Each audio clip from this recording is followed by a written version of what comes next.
नमस्कार, मैं सरिता चौधरी स्वागत करती हूँ आप सभी का राजस्थान सरकार व वेदांता के CSR इनिशिएटिव ई कक्षा में, जिसका टेक्निकल पार्टनर मिशन ज्ञान है। हम लोग अध्ययन कर रहे हैं भारतीय राजनीति के उभरते हुए आयाम और उभरते हुए आयाम के संदर्भ में पर्यावरण और प्राकृतिक संसाधन के चैप्टर के बारे में अध्ययन कर रहे हैं, जिसमें आज हम लोग डिस्कस करने जा रहे हैं कि भारतीय संविधान में वे कौन कौन से प्रावधान अपनाए गए हैं जिनका संबंध पर्यावरण संरक्षण से है। यानी हम लोग अध्ययन करेंगे भारतीय संविधान व पर्यावरण संरक्षण। देखो बच्चों, भारतीय संविधान की बात करें उससे पहले हम लोग डिस्कस करते हैं भारतीय संस्कृति के बारे में। भारतीय संस्कृति में, भारतीय कल्चर में, भारतीय कस्टम में पर्यावरण संरक्षण की सीख बचपन से ही दी जाती है। यहाँ नदी, पहाड़, पेड़ पौधे सभी का पूजन किया जाता है, जीव जंतुओं की भी पूजा की जाती है। तो हम लोग अपने बचपन से ही पर्यावरण संरक्षण का जो पाठ है वह पढ़ते हैं। इसी का परिणाम है कि भारतीय संविधान निर्माताओं ने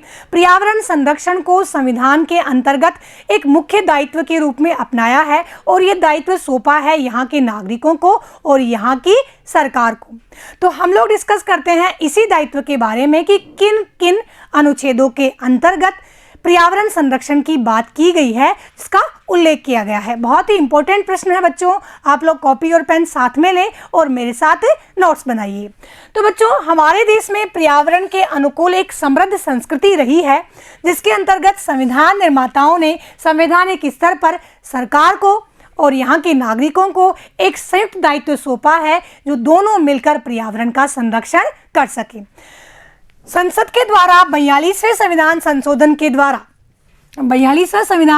1976 के द्वारा पर्यावरण संरक्षण के अधिनियमों को जोड़ा गया और इसके अंतर्गत भाग 4 में कुछ प्रावधान जोड़े गए जो राज्य के नीति निर्देशक तत्व हैं उनके अंतर्गत और नागरिकों को प्रदान किए गए जो मूल कर्तव्य हैं उनके अंतर्गत जोड़े गए। यानी जो 42वां संविधान संशोधन है 1976, उसके द्वारा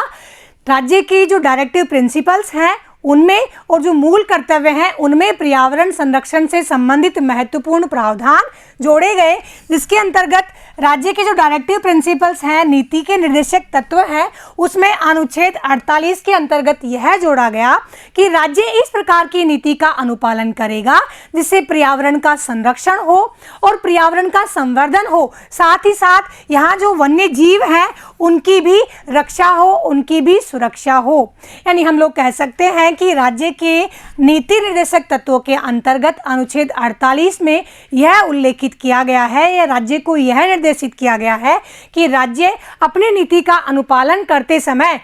यहाँ के पर्यावरण सुधार के लिए प्रयास करेगा, पर्यावरण का संरक्षण करेगा और वन्य जीवों की सुरक्षा करेगा। इसी प्रकार से संविधान के भाग 4 के अंतर्गत अनुच्छेद 51 में जो मूल कर्तव्यों का उल्लेख किया गया है उसके अंतर्गत नागरिकों के प्रमुख कर्तव्य हैं कि प्राकृतिक पर्यावरण की सुरक्षा करें, वन, झील, नदी आदि सभी का संरक्षण करें, उनका संवर्धन करें और प्राणी मात्र के प्रति दया भाव बनाए रखें। यानी जीवों के प्रति दया करें, जीवों का शिकार नहीं करें, जंगली जो जानवर हैं उनका शिकार नहीं करें क्योंकि उन्हें भी जीवन जीने का अधिकार है। तो यह नागरिकों के मूल कर्तव्यों के अंतर्गत जोड़ा गया है। इसी प्रकार से मौलिक अधिकारों के अंतर्गत अनुच्छेद 21 में उल्लेखित किया गया है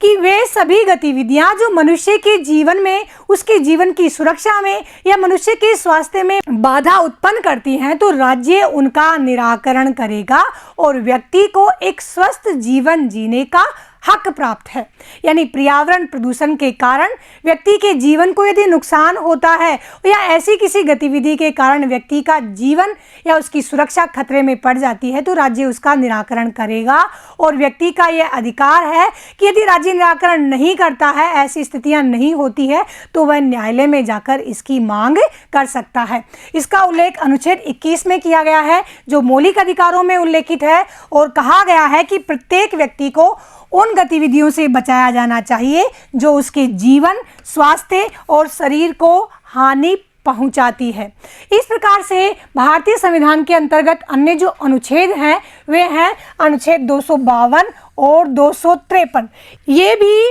पर्यावरण संरक्षण से संबंधित महत्वपूर्ण अनुच्छेद हैं। तो भारतीय संविधान में न केवल पर्यावरण संरक्षण की सीख दी गई है, अपितु यदि पर्यावरण का क्षरण होता है, पर्यावरण के विपरीत कोई कार्य किया जाता है, तो उसके दुष्प्रभावों से भी पर्यावरण को बचाया जाए और उन सभी गतिविधियों को रोका जाए जिनके कारण पर्यावरण प्रदूषित होता है, पर्यावरण का क्षरण होता है। तो हम लोग कह सकते हैं कि भारतीय संविधान में पर्यावरण को बचाने की अवधारणा अवस्थित है और पर्यावरण असंतुलित होता है या उसके दुष्प्रभाव होते हैं तो इस प्रकार के कानून हमारी संसद के द्वारा बनाए जाए। पर्यावरण का संरक्षण, न केवल पर्यावरण का संरक्षण किया जाए अपितु आवश्यकता होने पर ऐसे कानून भी बनाए जाएं, ऐसे नियम भी बनाए जाएं जो पर्यावरण का संरक्षण करते हों। और कानून बनाने का कार्य या नियम बनाने का कार्य कौन करता है? हमारी संसद के द्वारा किया जाता है। तो हम लोग डिस्कस करते हैं उन इम्पोर्टेंट अधिनियमों या कानूनों के बारे में जो पर्यावरण संरक्षण की पैरवी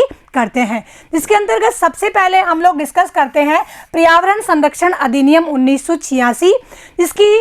राष्ट्रपति के द्वारा स्वीकृति दी गई 23 मई 1986 को। इसके अंतर्गत यह प्रावधान किया गया कि यदि कोई व्यक्ति, कोई संस्था, कोई संगठन या औद्योगिक इकाई पहली बार पर्यावरण प्रदूषण करती है तो उस व्यक्ति को 5 वर्ष की जेल होगी, उस संस्था के प्रमुख को 5 वर्ष की जेल होगी और 1 लाख रुपए जुर्माना किया जाएगा। यदि उसके द्वारा यह कार्य दोबारा किया जाता है या नियमित रूप से किया जाता है तो 5,000 रुपये जुर्माना दैनिक रूप से उसे भरना होगा और 7 वर्ष की उसे जेल होगी। इसी प्रकार से यदि कोई औद्योगिक इकाइयाँ इस प्रकार की परिघटनाएं करती हैं, इस प्रकार के कार्य करती है जिनसे पर्यावरण का क्षरण होता है, पर्यावरण संरक्षण को नुकसान पहुंचता है, तो उस औद्योगिक इकाई को बंद करने का अधिकार भी होगा या फिर उसका बिजली या पानी का कनेक्शन काट दिया जाएगा। तो इस प्रकार से हम लोग सबसे पहले अध्ययन करते हैं पर्यावरण संरक्षण अधिनियम 1986 के बारे में। जैसा कि हम लोगों ने अभी अध्ययन किया, इस अधिनियम को 23 मई 1986 को राष्ट्रपति की स्वीकृति प्राप्त हुई और इसके अंतर्गत पहला प्रावधान है वह यह है कि प्रदूषण को निर्धारित करने वाले मानदंडों का यदि उल्लंघन किया जाता है तो उल्लंघन करने वाले को 5 वर्ष की कैद होगी और 1 लाख रुपए जुर्माने का प्रावधान किया गया है। और यदि मानदंडों का निरंतर उल्लंघन होता है उस स्थिति के अंतर्गत 5,000 रुपए दैनिक जुर्माना होगा और 7 वर्ष की कैद का प्रावधान किया गया है। इसी प्रकार से नियमों का उल्लंघन यदि कोई व्यक्ति करता है तो कोई भी व्यक्ति जनहित याचिका के माध्यम से उसकी जो याचिका है वह सुप्रीम कोर्ट में, हाई कोर्ट में दाखिल कर सकता है, लेकिन उससे पूर्व उसे 2 माह का नोटिस दिया जाएगा और चेतावनी दी जाएगी और चेतावनी दिए जाने के पश्चात भी यदि भी वह लगातार करता रहता है तो उस पर मुकदमा चलाया जाएगा। इसी प्रकार से केंद्र सरकार को यह अधिकार है या उसके प्राधिकार क्षेत्र के अंतर्गत आता है कि यदि इस अधिनियम की पालना नहीं की जाती है तो उस उद्योग को, उस औद्योगिक इकाई को वह बंद कर सकता है जो पर्यावरण को नुकसान पहुंचाता है और उसके बिजली पानी की जो सेवाएं हैं उनको विच्छेद किया जा सकता है, यानी उनको काटा जा सकता है। इसी प्रकार से नेक्स्ट जो अधिनियम है वह है वायु प्रदूषण निवारक एवं नियंत्रण अधिनियम 1981। इस अधिनियम के अंतर्गत यह प्रावधान किया गया है कि राज्य सरकार, कोई भी राज्य सरकार अपने विवेक से किसी भी क्षेत्र को वायु प्रदूषण नियंत्रण क्षेत्र घोषित कर सकती है। इंपॉर्टेंट है बच्चों,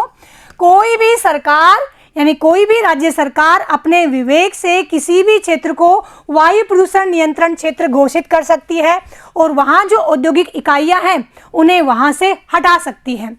उन्हें कहीं दूसरी जगह स्थापित करवाया जा सकता है। और कोई भी औद्योगिक इकाई होती है उसकी स्थापना से पहले उसको एनओसी लेनी पड़ती है, यानी अनापत्ति प्रमाण पत्र लेना होता है। और यदि उन औद्योगिक इकाइयों के द्वारा वायु प्रदूषित की जाती है, वायु प्रदूषण के जो मानदंड या जो मानक निर्धारित किए गए हैं उनकी उल्लंघना बार बार की जाती है, तो इस स्थिति के अंतर्गत उस औद्योगिक इकाई की जो अनापत्ति प्रमाण पत्र है वह निरस्त कर दिया जाता है। इस अधिनियम के जो प्रावधान हैं उनकी अनुपालना नहीं करने पर उस औद्योगिक इकाई को बंद किया जा सकता है या उसके बिजली पानी के जो कनेक्शन है उन्हें विच्छेदित किया जा सकता है, यानी उन्हें काटा जा सकता है। नेक्स्ट है जल प्रदूषण नियंत्रण एवं निवारक अधिनियम जिसका प्रावधान 1974 के अंतर्गत किया गया और उसमें संशोधन किया गया 1988 के अंतर्गत। इस अधिनियम का जो मुख्य उद्देश्य है वह यह है कि जल को प्रदूषण से मुक्त रखना और किसी भी औद्योगिक इकाई के द्वारा या किसी भी औद्योगिक संगठन के द्वारा यदि जल प्रदूषित किया जाता है तो उस औद्योगिक इकाई को बंद किया जा सकता है या उसके बिजली पानी के जो कनेक्शन है उन्हें हटाया जा सकता है। इस प्रकार से यह था जल प्रदूषण निवारक अधिनियम 1974, जिसका संशोधन हुआ 1988 के अंतर्गत। नेक्स्ट है, इंपॉर्टेंट है, वन्य जीव संरक्षण अधिनियम 1972। अब वन्य जीव संरक्षण अधिनियम का जो संशोधन किया गया वह किया गया 9 दिसंबर 1972 को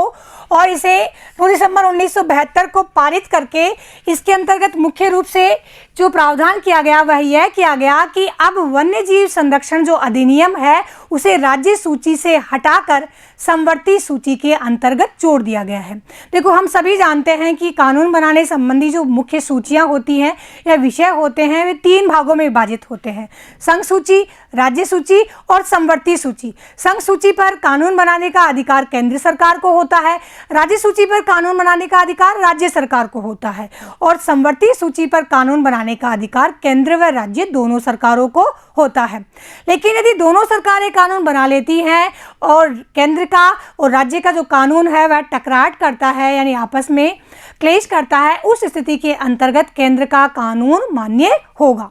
तो वन्य जीवों के संरक्षण संबंधी जो प्रावधान था उसे अब राज्य सूची से हटाकर समवर्ती सूची में जोड़ लिया गया है। कब जोड़ा गया? संशोधन के द्वारा जोड़ा गया 9 सितंबर 1972 को। इसके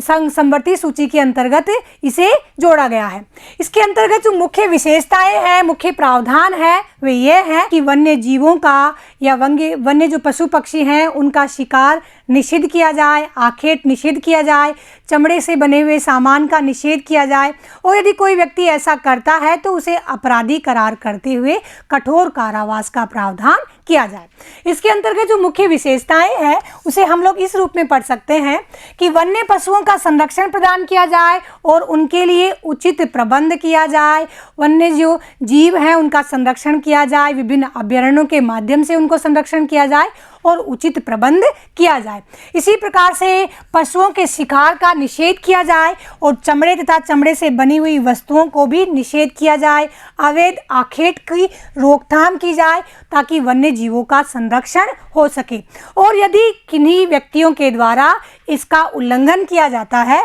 तो उन्हें अपराधी करार करते हुए 3 से 5 वर्ष का कठोर कारावास दिया जाए और 5,000 रुपए की जुर्माना राशि उन पर आरोपित की जाए। इसी प्रकार से राष्ट्रीय पशु बाघ या राष्ट्रीय जो पक्षी मोर है उसका शिकार किया जाता है तो उस अपराधी व्यक्ति के लिए 10 वर्ष के कठोर कारावास की सजा तय की जाए।